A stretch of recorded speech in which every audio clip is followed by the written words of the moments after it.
പെൺകുട്ടികളുള്ളവർ. ആദ്യത്തെ കുട്ടി പെൺകുട്ടിയാകുന്നത് മിൻ യുംനിൽ മർഅ, ഒരു പെണ്ണിന്റെ സൗഭാഗ്യമാണ്. ഒരു പെണ്ണിന്റെ സൗഭാഗ്യമാണ് ആദ്യത്തെ കുട്ടി പെൺകുട്ടിയാവാന്ന് പറഞ്ഞാൽ. കാരണം യഹബു ലിമൻ യശാഉ ഇനാഥ, അല്ലാഹു മക്കളെ കൊടുക്കും എന്ന് പറഞ്ഞപ്പോ ഇനാഥൻ, ചിലർക്ക് അല്ലാഹു പെൺകുട്ടികളെ കൊടുക്കും എന്ന് പെൺകുട്ടിന്റെ കാര്യം ആദ്യം പറഞ്ഞത്. പിന്നെ പറഞ്ഞു ആൺകുട്ടികൾ, പിന്നെ പറഞ്ഞു പെൺകുട്ടികൾ മാത്രം കൊടുക്കും, ചിലർക്ക് ആൺകുട്ടികൾ മാത്രം കൊടുക്കും. ഔ യുസവ്വിജുഹും ദുഖറാനം വ ഇനാഥ, ചിലർക്ക് ആൺകുട്ടിയും പെൺകുട്ടികളും കൊടുക്കും. ഇതൊക്കെ അല്ലാഹുവിന്റെ ചില രീതികളാണ്.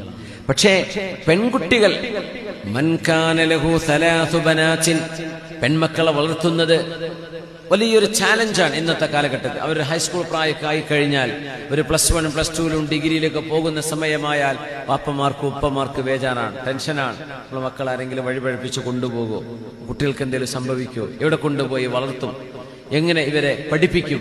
പഠിക്കാൻ നല്ല താല്പര്യമുള്ള കുട്ടിയാണ്, പക്ഷെ നമ്മുടെ ക്യാമ്പസുകൾ എന്താണ്, ഇതിന്റെയൊക്കെ അവസ്ഥകൾ വളരെ ഭീതിതമല്ലയോ, പ്രയാസകരമല്ലയോ?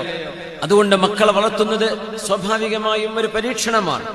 അല്ലാഹുവിന്റെ ഹബീബ് പറയാൻ, മൻ കാന ലഹു സലാസു ബനാത്തിൻ ഫസബറ അലൈഹിന്ന, 3 പെൺകുട്ടികൾ ഒരാൾക്കുണ്ടെങ്കിൽ ആ മക്കളെ ക്ഷമയോടുകൂടെ വളർത്തുകയും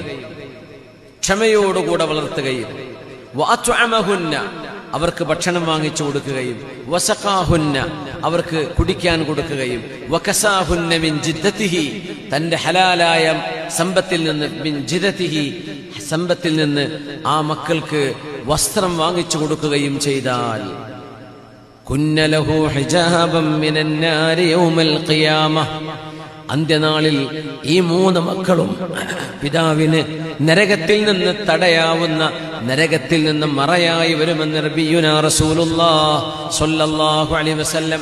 ഫസ്വബറ അലൈഹിന്ന, പെൺകുട്ടികളെ കുറിച്ച് പറഞ്ഞെടുത്ത് നബി തങ്ങൾ പറയുന്നു, ഫസ്വബറ അലൈഹിന്ന, ആ പെൺകുട്ടികളുടെ വിഷയത്തിൽ ക്ഷമ പാലിച്ചു അവരെ വളർത്തുക. കാരണം വലിയ പ്രയാസമുള്ള സമയമാണ്. നമ്മുടെ കാലഘട്ടം ആലോചിച്ച് നോക്കൂ.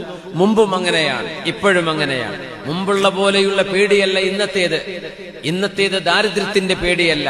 നമ്മുടെ പേടി നമ്മുടെ മക്കൾ വഴിപിഴച്ചു പോകുമോ എന്ന പേടിയാണ്. പെൺകുട്ടികളെ വളർത്തുന്നത് വലിയ പ്രയാസമുള്ള സമയമാണിപ്പോ. പെൺമക്കൾ അവരാലോചിക്കണം അവരുടെ ഉമ്മമാരുടെയും ഉപ്പമാരുടെയും കൽബുകളിലെ ടെൻഷൻ എത്രയാണ് എന്ന്. അതുകൊണ്ട് 3 പെൺമക്കളുള്ള ആളുകൾ സ്വർഗത്തിലേക്ക് പോകാനുള്ള താക്കോല് കയ്യിൽ കിട്ടിയെന്ന് മനസ്സിലാക്കിക്കോളൂ. ആ മക്കളെ വളർത്തിയാൽ കൂലിയാണ്, നരകത്തിൽ നിന്ന് മറയാണെന്ന് നബിയുനാ റസൂലുള്ളാഹി സ്വല്ലല്ലാഹു അലൈഹി വസല്ലം. അതുകൊണ്ടൊരു കാര്യം സാന്ദർഭികമായിട്ട് പറയണേ, 10ാം ക്ലാസ് പാസ്